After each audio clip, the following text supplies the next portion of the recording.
color correction is not necessarily only to find the color balance. It's sometimes also used for changing colors of products. So I worked for Monica Vinader on these images, and I'm going to explain why this is again something that the retoucher has to do. So we have here a nice bracelet, and they actually have lots of variation of this product. They have it silver plated, but they also have it in gold, and they also have it in rose gold. So already you have three different options, and on top of that you have the actual this part of the bracelet in different colors. So you have lots of variation. I think they have around, like, I don't know, like 21 or something like that amount of options for this bracelet. Now, instead of taking pictures of all of these, because they actually have the physical product, all of these variations, instead of taking pictures of all of them, they save cost and make it easier for the web profile of the website, I mean the company. They take one picture and then they ask the retoucher to create all these versions. They send references of the colors, and you have to, as a retoucher, make sure you match those colors from that original one image. The reason, it's not just because it's easier to do it just one image. The reason is mainly that once you are on the website, if you change the color, they want to make sure the image doesn't move, because it looks a bit unprofessional when you change colors and the product slightly looks different. Even if it's just moved slightly here, they want to avoid that. They want to make sure it looks exactly the same. So they sacrifice the reality a bit of the product, and they rely on the retoucher to make sure it's 100% the same color as the final product. So it's a very responsible role as a retoucher to make sure you can match those colors. Now, how do I match these colors? Again, using non-destructive editing, you can see that each of these color versions have their own layer groups. So let's say, once again, just to see the original color, we have, if I turn off everything, it's actually a black color. How do you call this? Strip? I don't know how to call this part. So that is actually black, which is, to be honest, one of the most difficult colors to turn into something that has colors. Unfortunately, when I joined, they already had this. This was the only image they had, and they thought a neutral color as black would be easy to turn into other colors. Well, I told them later that probably a gray version would be easier, or any other color would be actually easier than black. So I had a really difficult time turning this black bracelet into, let's say, red. But it's possible, luckily, because the image quality was really good. I could recover a lot of detail from that by using adjustment layers. And notice that each of these color versions I have in layer groups, and instead of using masks on each of these layers, I just use a mask on the layer group, and that affects all these adjustment layers within it. Okay, so you don't duplicate that mask. If I wanted to, I could even have all of these in a big group which says recoloring, and have only one mask on top of that. The advantage of that, if I go into these adjustment layers, you can see all of them will affect that detail and change the color of it. But if I feel like I accidentally affected a part of this plate here, which I can just quickly show you. If I use the brush tool, I start drawing over this. You see, all these adjustments now are affecting that part as well. But I'm just using the brush tool, drawing with black and white. I can very easily change that. So pressing X on the keyboard, I'm masking which areas I want all these adjustments to affect. Okay, masking and adjustment layers is a very simple but important technique to learn. If you're not familiar with that, make sure you look into masking and adjustment layers. Now, there's no rule really what adjustment layers will work best, but probably the most commonly used ones are levels, curves, and hue saturation. Almost everything you can achieve with this combination of these three. Sometimes you might need to use some additional ones as well, but these are the three most trusted adjustment layers. Now, here specifically, if you zoom a little bit closer to a detail, let's see what I managed to achieve with these. So first, I'm going to double click on this hue saturation and maybe put these properties here on the top, just so we can see this better. Okay, so that's the hue saturation. If I turn that on, you see I am using the colorize feature, and that's probably the heart of the whole adjustment, because that manages, if I don't have that, hue saturation can't do anything. But with colorize on, I can actually turn even a monochrome or sorry, a grayscale detail into colors by using a hue, which I selected here, and the saturation. So if I change the hue, you can see it can colorize it to any different colors. Okay, I think it was on 4, so let me just put it back on 4, like that. So that is probably the base of the whole thing. Then I had to make it brighter. For that I use curves. Curves is probably the best way to increase or decrease brightness, because every image will have a tonal range, and the tonal range goes from the darkest points to the brightest points. Now, normally, you don't want to change those, because if the brightest and darkest details change, that looks very bad. I mean, like the darkest details here, if I would increase the brightness of those, let me show you what happens. It washes out the image completely. Okay, you lose contrast. You don't want to do that, and that is why curves is an essential adjustment, because here you can create a curve, which means that the midtones will be changed. That's the middle line is the original tonal values. So you can see that anything goes above that gets brighter, anything that goes below that gets darker. So you can see the center part got much brighter, but the darkest details didn't move at all, and the brightest details didn't move at all, or hardly moved compared to the center bit. So you can create as unique curves as you want, but most of the times you only need like 2 or 3 points that you adjust on it until you get the final result, and you can see with and without how much big difference it makes. So it improves the colors there. Levels I use normally to increase the contrast. With this one you are actually cutting off some details, but with that you can actually assure that the contrast is increased. Now again, on my screen I can see it perfectly. On the projection it's not that visible, but it adds contrast. And then finally I had to also add a little bit of brightness on this with an additional layer, because I could see that products, when they were lit, they actually reflected much more light. So the brighter details had to be even brighter. So here I needed to use this combination of 4 adjustment layers to turn a black chord into a nice red color, and that exactly matched the product. So this is still what they have on their website, if you look at it. And the same thing I just copied over, and I just mainly changed which adjustment layer do you think I had to change for changing the color after I established my adjustment layers? Yeah, the hue saturation. That's where the hue would be different, but slight adjustments on saturation and the others as well. Like here I didn't need the levels. So as always, like checking back and forth with the reference imagery and the actual product. So just a question. Yes. So you said that each item has got a very specific colour. Yeah.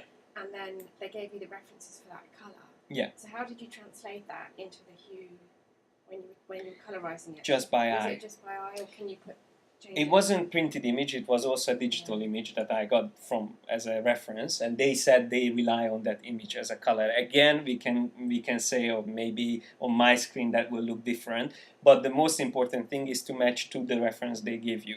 So because it was a digital reference, I had it on the same computer side by side. So I was working on the image while I had the reference next to it, and I tried to match it as close as possible. It's probably not 100% the same color, but they were very happy with the colors, and they are really like obviously colors are very important for this brand, so they were very strict about it, but they were happy at the end result. So I think you can rely on your eyes, especially if you train your eyes matching colors. First it might be difficult, or when you look at an image, like remember the Doctor Who image.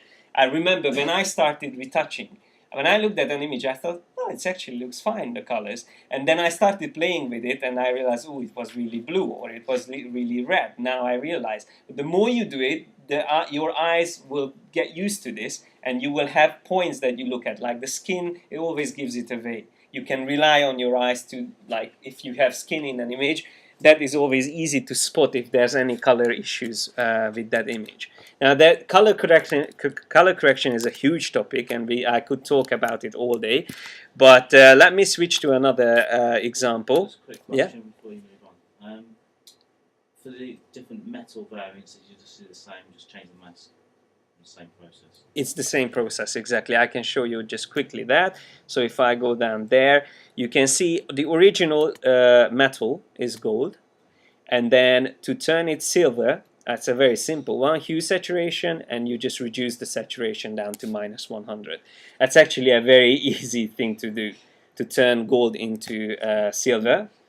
But then the other one is a little bit more tricky, the rose gold plated.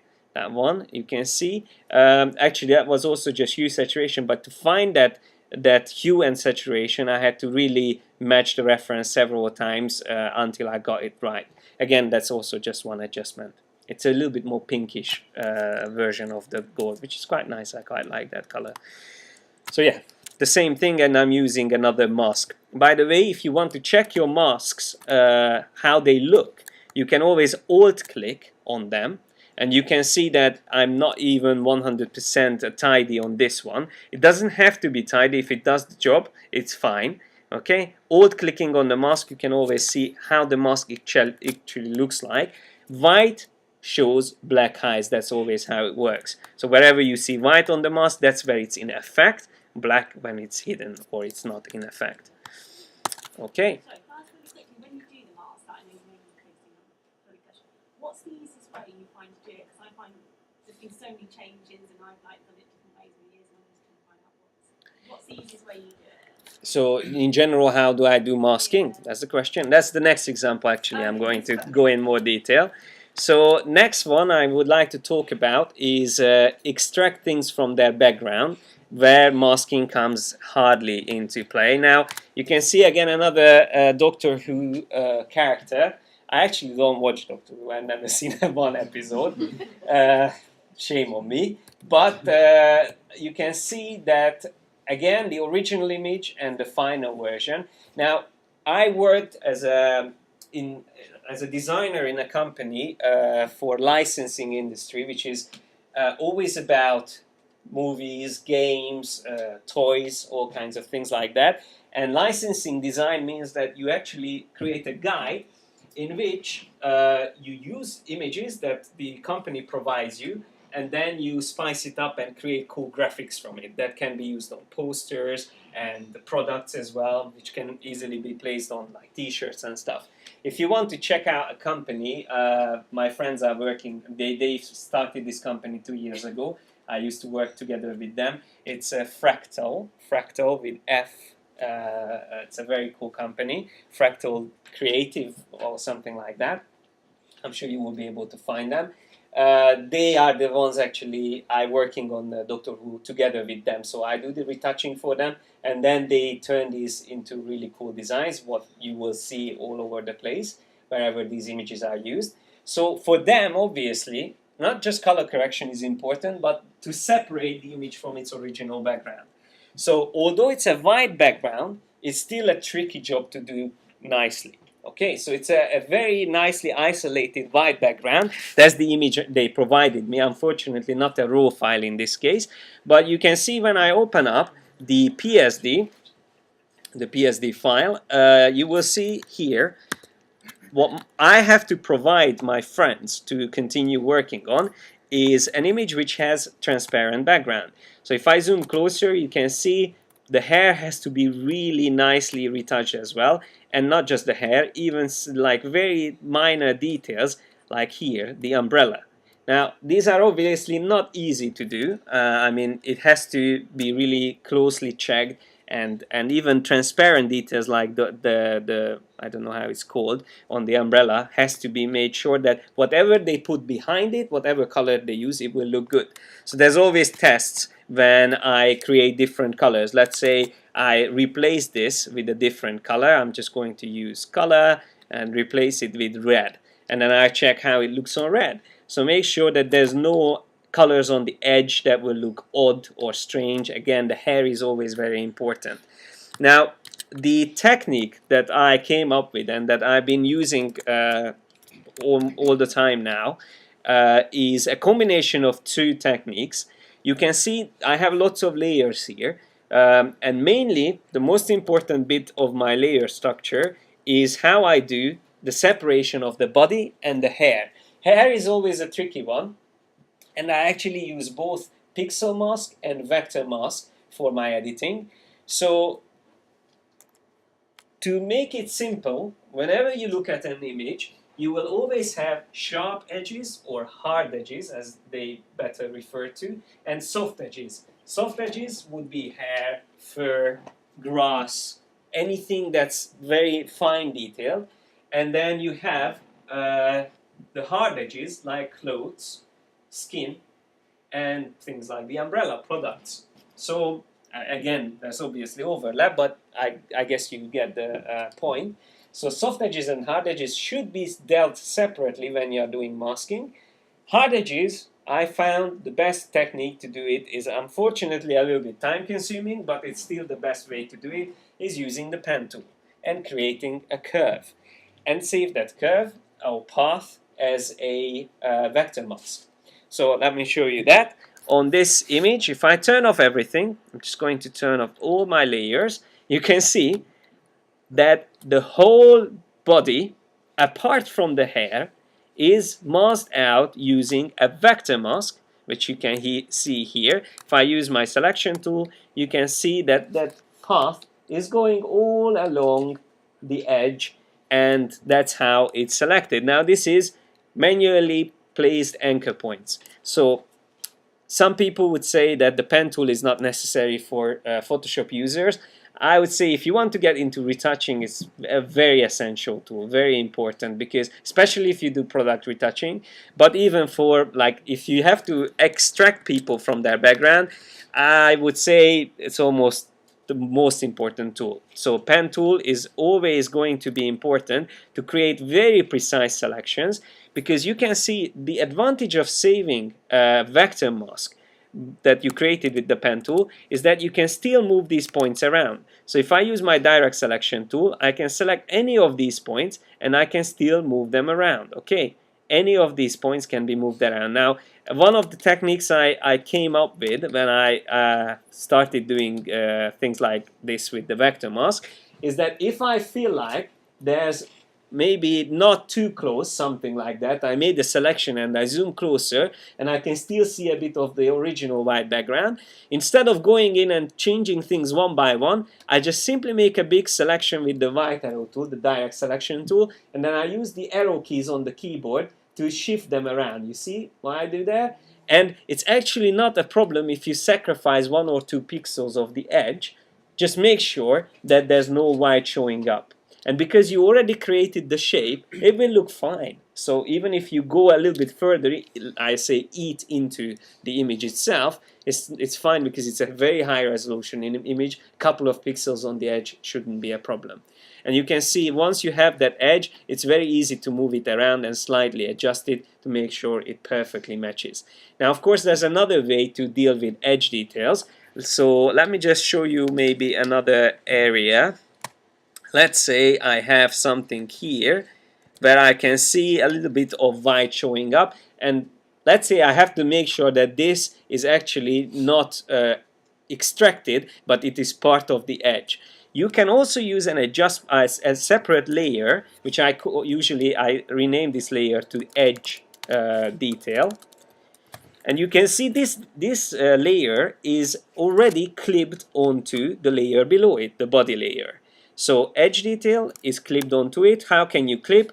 Holding down Alt or Option, click between the two layers, and that is going to clip the layer on top onto the layer below it, which means whatever you draw on here will only be visible in the boundaries of the layer below it. So if I start drawing something here, let me just zoom back a little bit, it will obviously won't go outside of it, it will stay in whatever the mask reveals. So instead of using the brush tool and pick a color and then start drawing over that, that's obviously not the best way of doing it. I normally use the clone stamp tool or healing brush. So using the clone stamp tool, make sure for these tools always use sample all layers.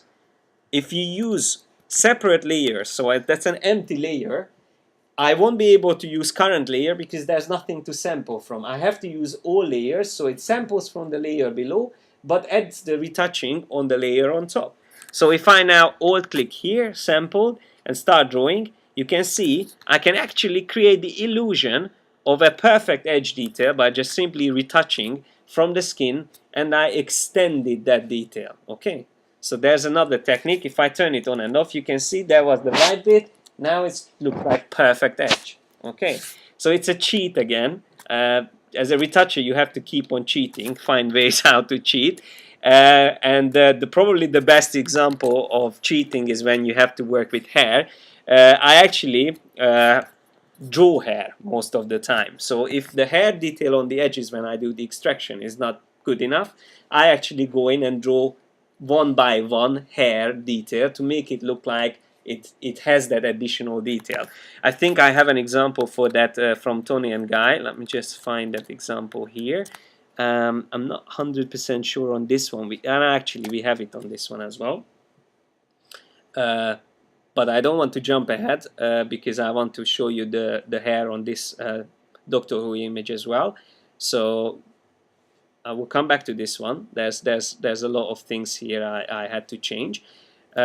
But here I would like to show you that we have apart from the body, once you created that with the pen tool, you have the hair detail on a separate layer, and you will notice that there's a lot of white bits there as well, because the way the hair is created, and I'm going to turn off the body now, the hair I just separate onto another layer. It's the exact same layer but with a different mask. I actually use a vector mask to separate it from the body, and then I use a pixel mask for the separation from the background, and for that pixel mask I use color range. So I'll show you that quickly. I just delete that layer mask. So this is what I separated with the vector mask. Once that's done, by the way, shall I show you how to do the vector mask, or you guys know how to do that? Anyone who wants to see vector mask as well? Yeah, okay. Just quickly, in this case, it won't be perfect, but I will just do it quickly. So I delete the vector mask as well. So I need to separate the hair. I select the pen tool. P is the shortcut. Make sure you switch to path mode, and here on the top you make sure you choose combine shapes, that one. And then also there's an additional option called rubber band for the pen tool, which is good to have on. With the rubber band, you can actually see how your next curve will look like. If you don't have the rubber band on, you won't see this preview. You see, I don't see anything. It's a really hidden feature. Not many people know about it, but that's a very useful one. Another useful thing about the pen tool is when you created a new anchor point and you realize, oh, shit, it's not in the place where I wanted to place it, you can always hold down space to move it and still move it around. So space can reposition the point on the go while you are still editing it. So pressing space on and off while you are still holding down your mouse can adjust the anchor point while you are still creating it. Okay, so quickly create this here. I'm going to try to create a selection in which you can see I just simply click and try to select the details of the hair. Actually, I'm wrong because I just need to concentrate on the edge detail. I don't remember how much of the head we see, but normally here it's because this part of the hair is not important. That can always be added to the vector mask on the body. But the most important thing is the edge detail. So if I concentrate on that, that's how I created my path. And then all you need to do is hold down Command or Control on PC and click on the mask icon at the bottom. I hope you can see that I call that the Japanese flag icon. If you command or control click on that, that created the vector mask. So you can see now there's the vector mask, and that's what I see. And after that, once I have that, I make sure I click on the image, so not the mask is selected, the image thumbnail is selected, and then I go to layer, color range, and then I can click on the white background. That's what I would like to filter out. And the best thing to do with color range is to make sure the selection preview shows grayscale, so you can actually see what you are masking. And here usually in this preview I switch to image so I can see the image, but normally that's like a very small portion of the whole image, so it doesn't really have much. This is what's more important. I have the selection preview on grayscale, and then with the fuzziness I can decide whether I need to have more detail visible on the edge or less detail. So this is probably the best way of finding that detail that you need. And once you are happy with the result, you can click on OK, and then save this selection as a mask. That's just simply again clicking on the mask icon, the Japanese flag, without any control keys. Just click it. If it creates the opposite, just press Command I or Control I, and then reverts the mask. Now once again, you might see this problem on the edges there. That is unfortunately the edge detail sometimes gets pixelated. You just use the brush tool, set to black, and draw over the edges. Just that simple. If you have this problem ever, just simply draw over the edges like that. And then after you created this, that's where the real difficult bit comes in. Obviously, we can always put this together, and as I said, that middle bit there can be always added to the body. By the way, if you use a vector mask, you can use as many parts in the same vector mask as you want. So you see in this body shape, for example, this is a separate path, right? That's another separate path there. And there's also probably a couple of separate paths within there. So there's multiple paths, which means if I need, I don't always have to change this curve. I can also create another path using the vector mask and the pen tool together. I just make sure it says combine shapes, and then I can draw over that bit there, and you can see I can very quickly add that bit to the body layer, because that can also be part of the body. That's not the edge detail that I'm concerned about. And then once I have this, probably the next important thing is exactly the same what I did here on the skin. I would create another layer which is clipped onto this layer, and I just simply paint over the edges with the clone stamp tool. Again, not the brush tool, because if you just use a brown color, it will look like I don't know, like a mistake on the edges, not a flat color you just pick. You actually clone, and or you can use the healing brush as well, and you see with that the edge detail, which still looks white, because obviously hair is really thin and it mixes with the background white, so you can't really filter out the white if it was shot in front of a white color. You have to still paint over it with the clone stamp tool. Just to show you how that worked, it's basically repeating what we did before. So there's that layer. I use my clone stamp tool, switching clone stamp tool. Always make sure you use a soft edge brush with clone stamp most of the time. By the way I change the brush size and the hardness is Control, Alt, and click and drag, right and left, up and down on Mac, or Control, Alt, right click on PC, and the same thing. So when I do this, all I do, Alt click, sample from the hair, and then start drawing over the edge. And it doesn't have to be like perfectly matched, because it's just a very minor detail on the edge. But you see, by using the colors from the actual hair detail on those pixelated details on the edge, you actually don't have to delete them. You just cheat and turn them into actual brown hair. Okay, it probably would be similar to this if it was not shot in front of a white background, but that's a very simple trick to do. And then there's also other details, like here I filled up the hair a little bit even more, and then there's also adjustments to the colors and so on and so forth. And look, there's a little bit of added hair at the end, which I draw in. I think this is not the final version. There was also another round where I had to add even more hair. But I will show you how to add hair if I have time for that. But let me just close this one.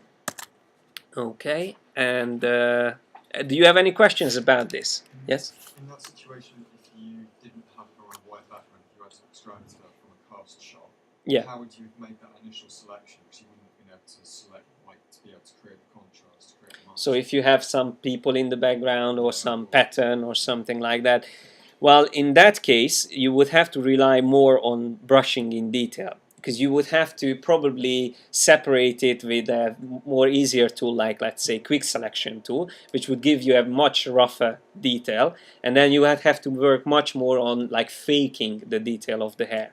Unfortunately, that is also the case sometimes. I actually have an example of that here as well. I will have an InDesign session, and in that one I show, I think it's here, out of bounds. Yeah, I need the PSD actually for this one. Yeah, so sometimes you have to work with images where the background is much more complex, like this one. If you need to extract her from the background, that's obviously much more difficult. But here I use exactly the same technique. You see, I have a vector mask. So if I turn that off, and then I have a pixel mask for the hair. Okay, but in these cases, you have to rely more on manual adjustments. So you have to really go in and do brushing if you need to, cloning over it. In this case, it wasn't necessary to do it so fine, so I just ended up having a rough version, but it would probably be not color correction, color range in that case, more quick selection as a rough first selection and then refine that. But same thing, vector mask for hard edges, pixel mask for soft edges in hair most of the time. Okay. Just quickly, the lady with the umbrella, how long did that take you to cut her out and complete her? Yeah. It was probably around 4 or 5 hours altogether, everything. Sometimes it's faster, sometimes it takes much longer, depending on the requirements. But I would say something with the complexity of that image is around 4 or 5 hours. If you get the routine, you know what you are doing, probably around that much. But it again depends on the client, and it depends on your experience. But for an image like that, you can easily charge up to £200 if you have the connections and the client who has the budget for it. So it's not a bad hour rate. If you get into retouching, it's a well-paid profession, and there's a reason for it, because there's so much things you have to learn. So let me just go back to retouching. Okay, I'm getting close to the end of the session. I should get into the questions and answers. I actually have 2 sessions for InDesign today. If maybe I will ask the organizers if it's possible, because I have 2 of the InDesign, one at 12 and one at full. Because I don't want to rush. There's so much else I would like to show. Are you guys interested maybe to have my 4 o'clock session, the InDesign one, turned into a continuation of this one? Would you be interested to come to that? Because I have InDesign twice. Because that I think I will be able to cover in 1 session. So instead of repeating that, maybe I can just continue the retouching in the last 4 o'clock session. How many of you are interested to come and continue from here? Okay. Can I just ask? Yes? I'm here with a work colleague, so we've had to split them out. So you see when you say I've been assigned that one to go to the InDesign one, like professional, but we can only do it, so I go to that at 4 o'clock. Okay. So, you see what I mean? I can't go to the 12 o'clock one. So you know, the organisers saying they'll all be available online. Yes, we are recording it. Last year they weren't put up online. My ones will be definitely. Okay. I will put it on my website as well. Yeah, it will definitely be recorded. It will be on Academy Class somewhere, but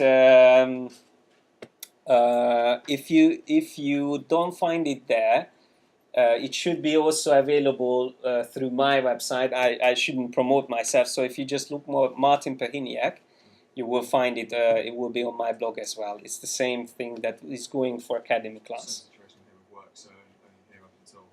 Okay. And if I do it for the 12 o'clock, would that work for you guys? Yeah. So swap that InDesign at 12. Well, my colleagues go to that one, but I'm just thinking there might be other people who plan their schedule to go to that one at 4. Do you see what I mean?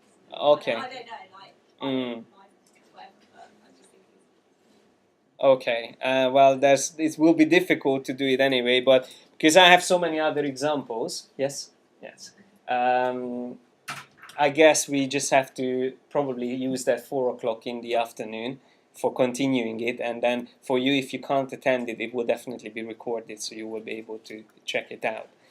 Okay, so will that work for most of you? I saw at least half of you would come for the 4 o'clock, and then if you want to see the InDesign, that's at 12. That's also a very useful one. If you use InDesign, the 12 o'clock one, I also collected lots of interesting things. So let me just show you one more quick thing before we wrap up and get to the questions, and that's just the puppet warp, because that's something that people always tell me that Photoshop always comes up with these fancy new features and they are useless.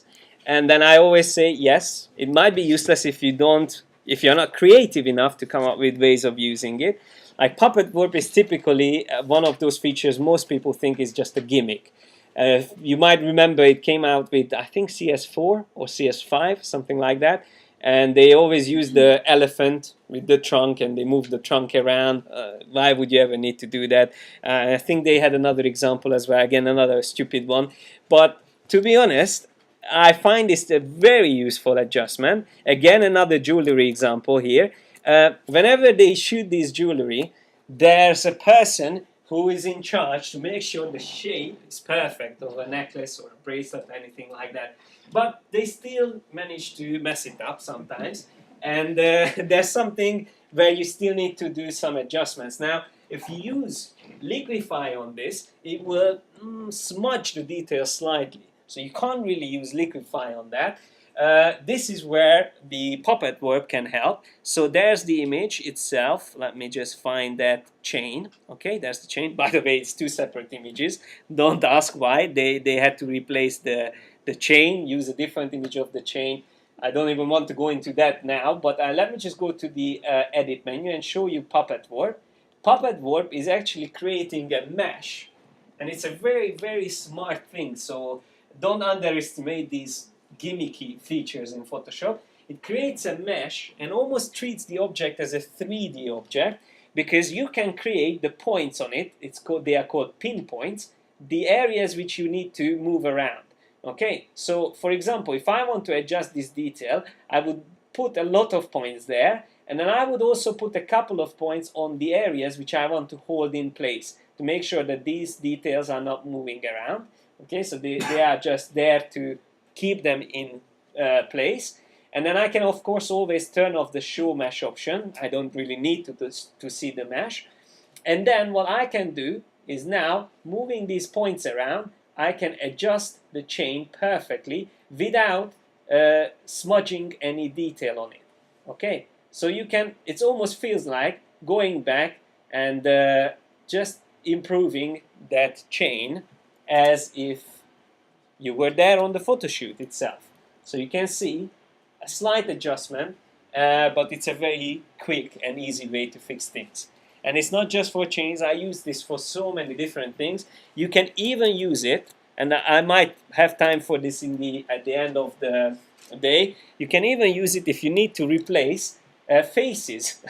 Like this one is a face replacement, like the face of film. Again here, puppet warp I use to pinpoint the most crucial bits of the facial features, and moving those onto the original face, I could squeeze the guy's face, the other guy's face, in place. Let me just get rid of this puppet warp. So this person obviously looked a little bit different, you see, but to make sure it matches the other guy's face, I had to use the puppet warp. Let me zoom a little bit closer. And that moves the features in place, and that makes it believable that it's a replacement on the other guy's face. Now, don't ask me why it was necessary to do this, but again, this is something that you might come across, that you have several pictures of a model. I had this in fashion photography as well, and they like the posture on one, but they like the face on another, the facial expression. And let's say on one of the images, the model is smiling. They don't like that. They want the person to look moody. So you have to get the moody face and put it on the other body.